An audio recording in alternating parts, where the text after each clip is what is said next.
Hello there, good people. Welcome to It's a Shaw Thing. I'm your host, Rob Shaw, here to talk a little NFL football. Just one game remaining. It's a Super One. Cardinals going against the Steelers. The underdog in this one are the Cardinals, and I do not know why. I think the Cardinals have a very good chance of winning this game. Let me now explain why. The Steelers' defense is fantastic. The thing they do best is put pressure on opposing quarterbacks, but in this situation, the offensive line for the Cardinals are very good, plus Kurt Warner knows how to get rid of the ball pretty quickly. The Steelers also very good at preventing the rush, going from the corners in. That's going to be a tough thing to do because this is a team that likes to pass the ball. And they don't just pass the ball, they do it very well, but they also change things up a little bit. Number one, Anquan Boldin expected to be healthy in this one. Now, the beauty about Boldin is that he's not just a good post pattern type of guy. He usually comes in close to the line of scrimmage, throw him the ball, let him bowl into the opposition. So that's going to really force the hand of the Steelers because it's going to be pretty tough to double this guy because then you have another guy to worry about, Larry Fitzgerald, who, by the way, right now is playing at the best pace of any wide receiver in history when it comes to playoffs, even better than Jerry Rice. Hard to believe, but true. So watch out for Fitzgerald. Again, you can't double him because then you got Boldin to worry about that. Concentrate on those two guys too much.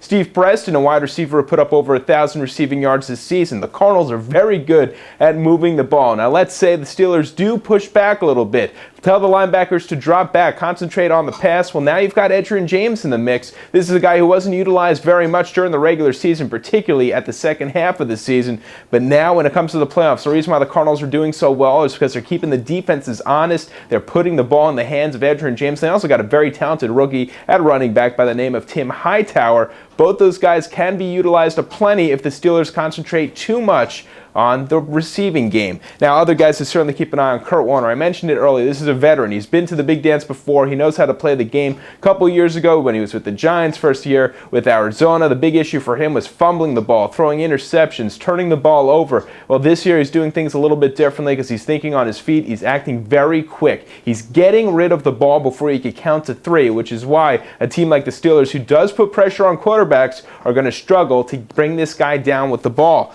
Now, also, as far as the offense goes for Pittsburgh, they've been pretty good. Big Ben Roethlisberger also has won it all. He knows how to do it. The problem that you have there is that offense is just not as talented as Arizona's. They could put some points up. Willie Parker had a huge game a couple of weeks ago. Also, you got to like what Hines Ward could produce, assuming that he's healthy. You've got two pretty good wing guys in Santonio Holmes as well as Nate Washington. Washington, by the way, having a very nice season, breakout season of sorts for him. And also, you've got the big guy, tight end Heath Miller, able to get the ball into the red zone. But that offense, as good as it is, you're talking about a team that's now going to have to put up 20-something points. They can do it, but will they in this big game? I don't think so. I think that the Cardinals are going to put some pressure on Big Ben, force him to make some tough decisions and throw the ball away on one or two occasions. So there you have it. Expect the Cardinals to win. The final score in my book, 27-17. I'm not buying into that whole underdog thing.